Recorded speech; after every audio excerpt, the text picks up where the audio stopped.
Good evening, praise Lord. Welcome to this video. So இந்த video வந்து memo அப்படிங்கிறத பத்தி. ஸோ நான் கவர்மெண்ட் சர்வெண்ட்டை வந்து ஜாயின் பண்ண உடனே மெமோ வாங்கிட்டேன். ஸோ மெமோ அப்படின்னா வந்து சம்திங் லைக் கொஞ்சம் வருத்தப்படக்கூடிய விஷயமா நமக்கு இருக்குது. So it is also an important thing அப்படின்றத நான் இன்னைக்கு லேர்ன் பண்ணிட்டேன். A memo is something you write to give people important information. So a memo can bring people together. So it can be a call for war. It can be a manifesto. And it can change the world அப்படின்னு சொல்லிட்டு இன்னைக்கு நான் pass baby அப்படின்னு சொல்லிட்டு ஒரு இது பார்த்துட்டு இருந்தேன், ஒரு சீரியல் நெட்ஃப்ளிக்ஸில். அதில் இந்த மாதிரி நான் கற்றுக்கிட்டேன். ஏன் நானும் நிறைய மறக்கப்பட்ட சத்தியங்களை நான் வந்து சபையிலையோ இல்லை வீட்லேயோ வந்து ஞாபகப்படுத்துகிறவளா நான் இருக்கேன். ஸோ அதை தான் நான் வந்து இதில் ஷேர் பண்ண விரும்புகிறேன். நான் வந்து 79 to 84 கல்விக்கூடங்களில் நான் ஜாயின் பண்ணி இருந்தேன். ஸோ அதில் என்ஜினியரிங் கல்வியும் எனக்கு இருந்தது, ஆவிக்குரிய கல்வியும் ரெண்டு விதமாக நான் கல்வி பயின்று கொண்டு இருந்தேன். அந்த பயிற்சி முடிவில் வந்து சின்ன சின்ன வேதாமங்கள் பச்சை கலரில் இருக்கும் பாருங்க, அது நான் வந்து நிறைய ஃப்ரெண்ட்ஸ்க்கு நான் இதை எழுதி நான் வந்து அதை ஒரு கிஃப்ட் போல் நான் கொடுத்தேன். நிறைய பேர் கையில் அது ஒரு வேலை இருக்கலாம்.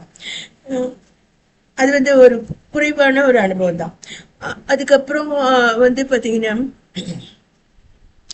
வேதாமன்றது வந்து நம்ம சொந்தமாக படித்து நம்மளுடைய எடிஃபிகேஷனுக்காக நம்ம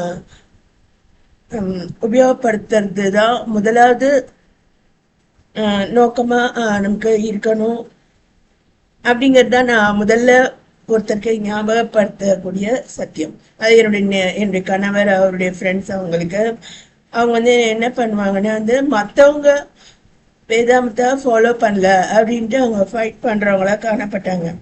ஸோ நான் முதலாவது அவங்களுக்கு தெரிவித்த சத்தியம் அல்லது அவங்களுக்கு நான் ஞாபகப்படுத்தின விஷயம் என்னென்னா, இந்த வேதாமம் வந்து நம்ம வாழ்க்கையினுடைய எடிஃபிகேஷனுக்காக தானே தவிர மற்றவங்கள பாயிண்ட் அவுட் பண்ணதுக்காக இல்லை. இது நிறைய பேர் மறந்துட்டாங்க இது. ஸோ இது ஒரு மெமோ அப்படின்னு நான் சொல்லலாம். இதுமாரி நிறைய மறந்த சத்தியங்கள் நான் ஞாபகப்படுத்தியிருக்கேன். ஸ்திரீயை இச்சையோடு நோக்குகிறவன் விபச்சாரம் செய்தாயிற்று அப்படின்ட்டு ஞாபகப்படுத்தியிருக்கேன் நிறைய பேருக்கு. கொலையுண்கிற ஆடுகளை மேய்ப்பாயாக அப்படின்னு கர்த்தர் சிலருக்கு ஞாபகப்படுத்தியிருக்காரு. அதுக்கப்புறம் சபையில காணப்படக்கூடிய அருவருப்புகள் எசேக்கியேல் 8ஆம் அதிகாரத்துல லிஸ்ட் பண்ணியிருக்க, அதை ஞாபகப்படுத்தியிருக்கேன். அது ஒரு கைண்ட் ஆஃப் மெமோ. அது போல நான் பிறந்து வளர்ந்தது கிராமத்துல. அங்க வந்து வேற மாதிரி சூழ்நிலை நாங்கள் வளர்ந்தோம். வெளியே சிட்டிக்கு வரும்போது அல்ல டவுன்ஸ் வரும்போது அங்க வந்து சத்தியங்கள் மறக்கப்பட்டிருக்கிறத நான் பார்க்குறேன். ஸோ அதெல்லாம் ஞாபகப்படுத்தக்கூடிய ஒரு பணி நான் செஞ்சு வரேன். ஸோ